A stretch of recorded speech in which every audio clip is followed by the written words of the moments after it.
Ny fampianarana ambony ndraiky kosa tonga eo amin'ny andihan'ny fahadimy ny hetsika salon des études internationales izay karakarain'ny Mada Jeune amin'izao fotoana izao manomboka androany ary farana rampitso izay hetsika izay natokana indrindra ary natokana ho an'ireo mpianatra maniry anohy ny fianarany any ampitan-dranomasina ity hetsika ity. Ao anatin'ny roa andro monja eto amin'ny Carlton Nosy no anomezana ireo trano eva 20 mandray anjara ny hetsika salon des études internationales andihan'ny fahadimy fanampanazavana makasika ireo sekoly ambony sy université any ampitan-dranomasina amin'ireo tanora maniry ny andrato fianarana any ivelany. Nisokatra androany ny hetsika izay aharitra roa andro topomarika tamin'ny fikarakarany hetsika ity moa ny Mada Jeune.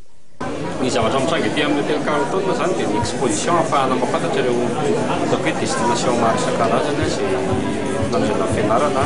Misy ireo any États-Unis, misy ny any Frantsa, La Réunion, Maurice. Ary zava-baovao amin'ity taona ity dia ny fisiany zareo avy any Turquie izay mampafantatra zany hoe afaka mamono fianarana maradora ambony.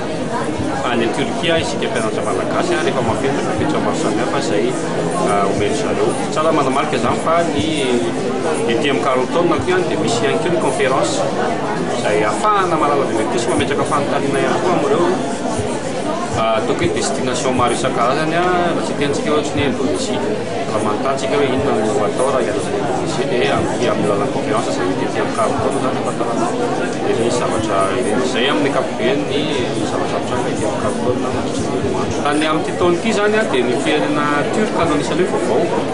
Indonésie efa hitantsika tamin'ny fotoana dia maro be ihany koa zany ireo université avy any Maurice izay mandray anjara zany amin'ity hetsika andihan'ny fahadimy ity.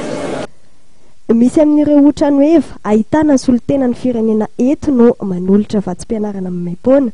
Misy kosa nefa ny fepetra manokana takiana amin'izany ary miankina amin'ireo firenena manolotra ny vatsim-pianarana no amaritana izany.